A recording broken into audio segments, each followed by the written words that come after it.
6-year-old Ruby Bridges and 4 federal marshals. We've been sent by the President of the United States, and we are here to escort you to school today. The governor of the state decided that I will not force my people to integrate against their will. Crowds of protesters lined the streets. Teachers at the school refused to instruct her. Governor George Wallace, who blocked by literally standing in the door. 200 people waiting at 8:30 in the morning to tell her they were going to kill her. Then they had a machine gun beside their guns. They threatened to poison Ruby. the President of the United States sent troops. The governor called the National Guard. All because of just one little girl. I remember them saying that we're federal marshals. We've been sent by the President of the United States, and we are here to escort you and your daughter to school today. I found myself in the car driving this very short drive to this new school, and the minute we turned the corner, I saw what I thought was Mardi Gras. There were so many people standing out in the middle of the street, and they were screaming and shouting and throwing things. I draw the line in the dust, and I say segregation now, segregation tomorrow, and segregation forever.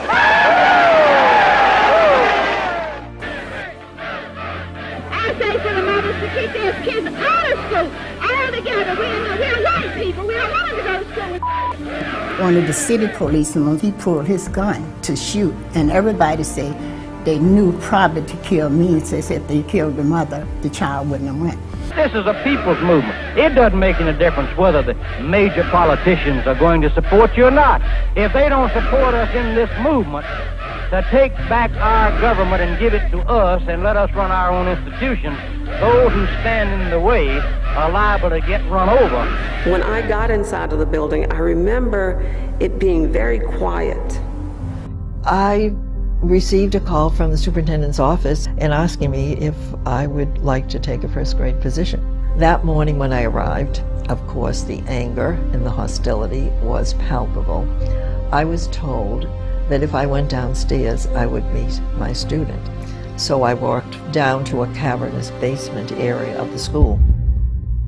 Those doors instantly opened, and amidst this towering presence of federal marshals stood the most beautiful little girl one could ever dream of seeing, looking so delicate, so unaware of the mantle for change she wore that day. And as I went over toward her to introduce myself, as I walked over to meet her, her bowed head sort of raised gently, and a little smile came across her face, and then those beautiful big brown eyes that she still has rose to meet mine. And you know, it was a case of love at first sight. How could you not fall in love with a child like that in a moment like that? I remember looking at her and thinking, she's white. I'd never seen a white teacher before. She looked exactly like the people outside. She wasn't. By the next day, the crowds had doubled. And they kept pointing at me and shouting. They kept saying, we're going to poison her. We're going to hang her. I remember hearing my mom said that she would send me to school and that every day she would sit and pray all day to 3 o'clock until I walked back through the door. One cannot underestimate the courage of Ruby and the power a child has. I believed it was in the best interest of white and black to be in a segregated school system, but I was wrong.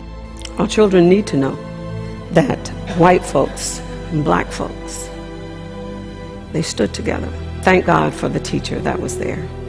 She was my best friend, and she taught me the lesson that Dr. King tried to teach each and every one of us. And that is, we should never judge a person by the color of their skin. I always say that she showed me her heart.